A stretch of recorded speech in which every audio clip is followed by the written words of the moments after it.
Hey guys, I'm Sisu on the stack. Welcome for another deck tech today. We're going to be talking about Modern Living End. We have 3 copies of Living End for 2 black, and 2 generic. It has Suspend 3.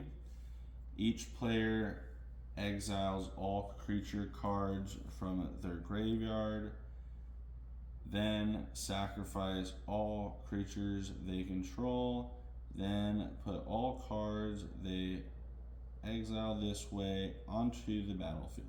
Period.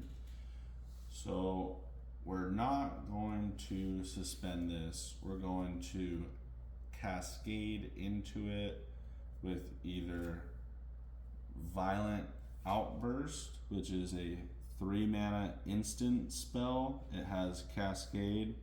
Whenever you cast this spell, exile cards from the top of your library until you reveal a card with converted mana cost less than or equal, just less than Violent Outburst. So it's going to allow us to cast our Living End for only 3 mana at instant speed. At sorcery speed, we have 4 copies of Shardlake's Agent. It's going to do the same thing as Violent Outburst, only at sorcery speed, and it also gives us a 2/2 body with it.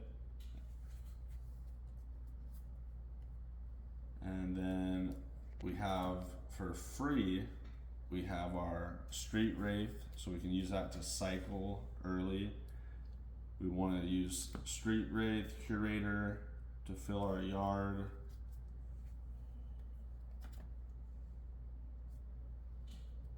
Wistfulness is a new addition to the deck.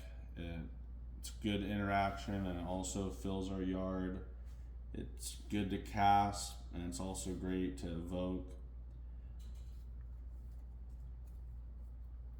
And then for our other and another reason Wistfulness is great is because it's main deck removal to Rest in Peace or any kind of graveyard artifact or enchantment hate. And then also doing the same thing to ensure that your Living End resolves, or playing 4 copies of Force of Negation, and then 2 copies of Sink into Stupor, and 2 copies of Colossus Sky Turtle.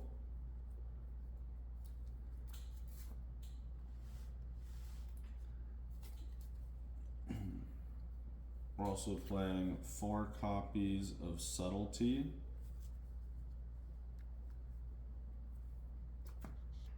And 4 copies of Endurance. Endurance is really good to interact with your opponent's graveyard strategy. It's also just a good threat that you can play at the end of your opponent's turn. And then we have a couple of fatties with Generous Ent and Oliphant. Generous Ent has Forest Cycling and Oliphant has Mountain Cycling. So at the end of your opponent's turn, you could get a 5/7 or a 6/4 into the graveyard, but also get a land, and then you get it all back with Living End. And then the rest of the deck is just lands, but I do want to mention Otawara and then Mistrise Village.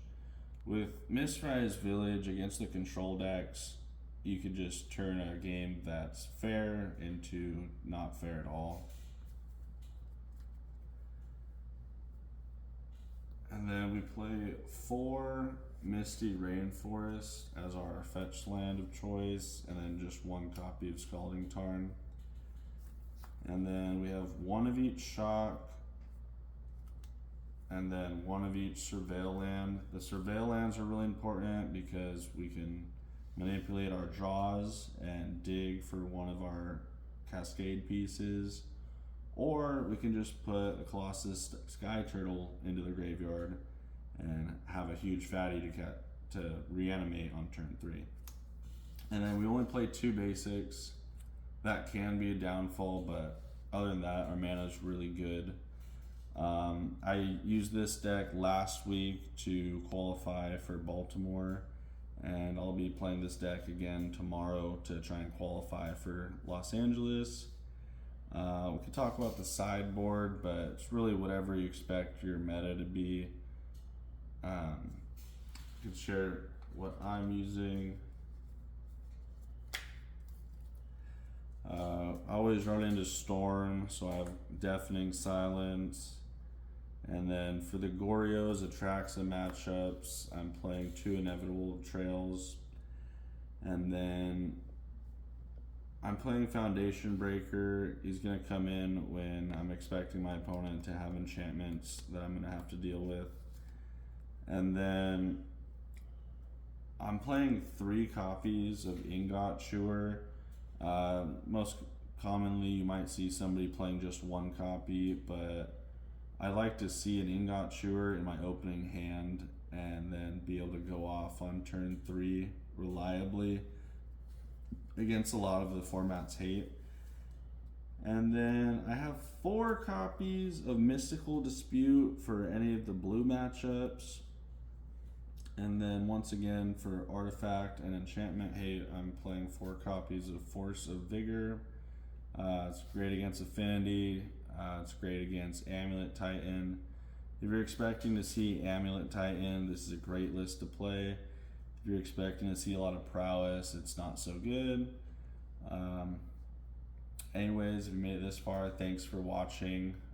Please subscribe, and I'll see you guys next time. Woo!